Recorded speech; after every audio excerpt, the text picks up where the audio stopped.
Breaking commandments. Somewhere in the world, soldiers die in a holy war because no one can agree on who God is.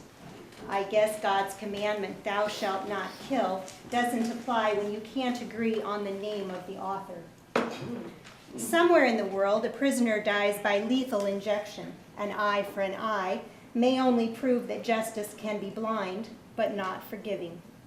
If your God practices retribution, is it any wonder mere humans have trouble practicing forgiveness? Somewhere in the world, people gather for a pro-life rally under the banner of promoting the dignity of human life.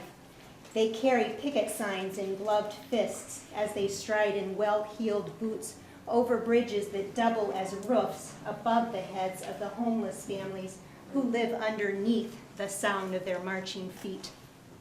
Fueled by righteousness, the picketers walk with angry faces, demanding that mere mortals create laws to supersede the personal decision God leaves to every human, leaving no room for free will in a land where everyone is supposed to be free. Too bad the righteous can't imagine that maybe who they call sinners are actually people who can teach the righteous a lesson that may be far more important than quoting a commandment God can't even seem to keep. I like to think this lesson is called tolerance. What if tolerance is actually a commandment that fell off the list when those stone tablets got carried down the mountain? Then there might not have been a need for persecution in the name of God, or for battles waged by the righteous on behalf of God, or for the throwing of stones at sinners. It's a lot of broken commandments and a lot of wasted lives, if you ask me. Carrying tolerance and forgiveness around has got to be a whole lot lighter than carrying a heart full of ancient stone commandments.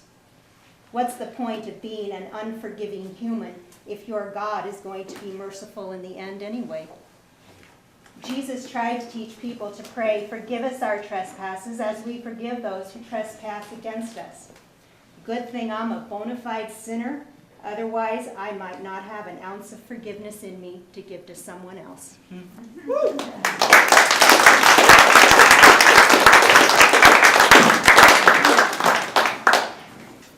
Last summer, I couldn't get anything in my garden. My tomatoes would not turn red, and I could not seem to get anything on paper.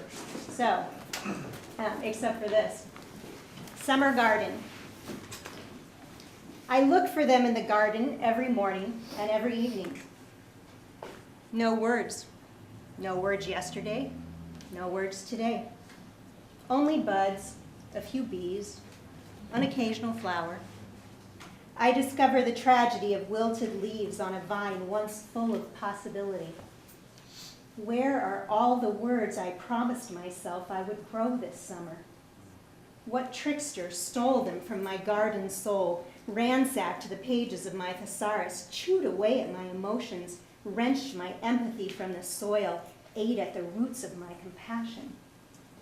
Where grow the feelings that have previously crushed my soul for need of crushing pen on paper?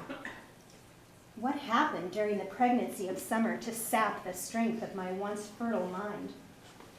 I've lost my usual endurance for planting row after row of alphabet seeds that would then almost miraculously sprout into words and then cohesive thought, as straight and certain as corn rows, until fields of paragraphs yielded a garden ripe and ready for a reader's harvest.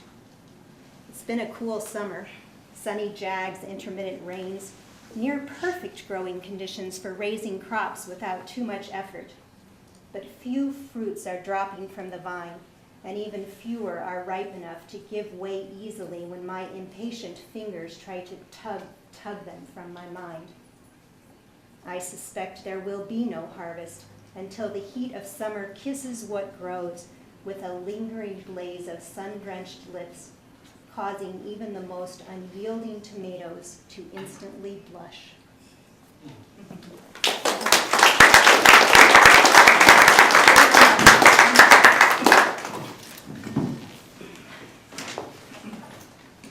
This is called illogical, but it's ILL-.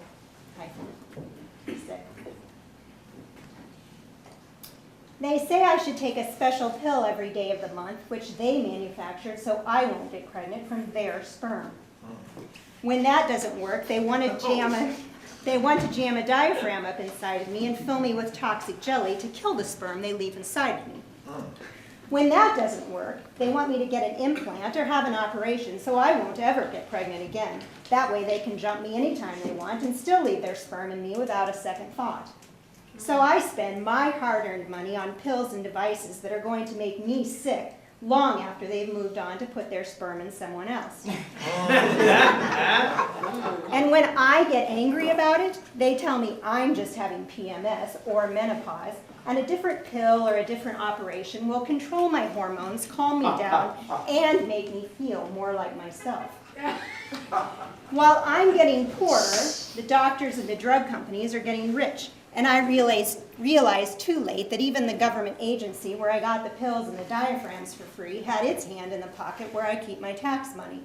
Funny, there's no government program giving a free mammogram to every woman to detect the breast cancer I got from that stupid pill, and no doctor in their right mind is giving away mammograms for free because they don't come in sample-sized boxes underwritten by the companies who developed them. If I'm lucky, I might qualify for a free cap from the doctor at the county health office, where they might detect the cancer I now have in my cervix from using all those miracle drugs. But I don't have health insurance, so in the short run, I'm probably better off not knowing why the pain or the bleeding gets worse each month, because no one's going to help anyone pay for treatment or surgery without insurance. And in the long run, I know I'm better off not knowing, because if they knew about the cancer, they'd just string me along or string me out on a cocktail of drugs I can't afford, while they are congratulating themselves for saving me and chalking it up as one more of their victories over life and death. Meanwhile, I'm spending the rest of my life working to pay off the debt I now owe them for their heroism. Can you really blame me for feeling angry when I think about the law they created that told me I didn't have the right to choose an abortion after one of their sperm had lodged itself inside of me? Or that when I chose an abortion because the sperm donor didn't want to be a daddy, I would wear a scarlet letter for the rest of my life? They have a commandment that says it's a sin to kill a human being. Obviously, it depends on who's doing the killing. It's legal for me to use their inventions to slowly kill myself, but it's not legal for me to decide what to do with what's going on inside of my body when one of their nearly foolproof plans fail. Am I the only one asking why they don't make a pill that kills sperm so they will leave me and my body alone? Because obviously their logic is making me ill.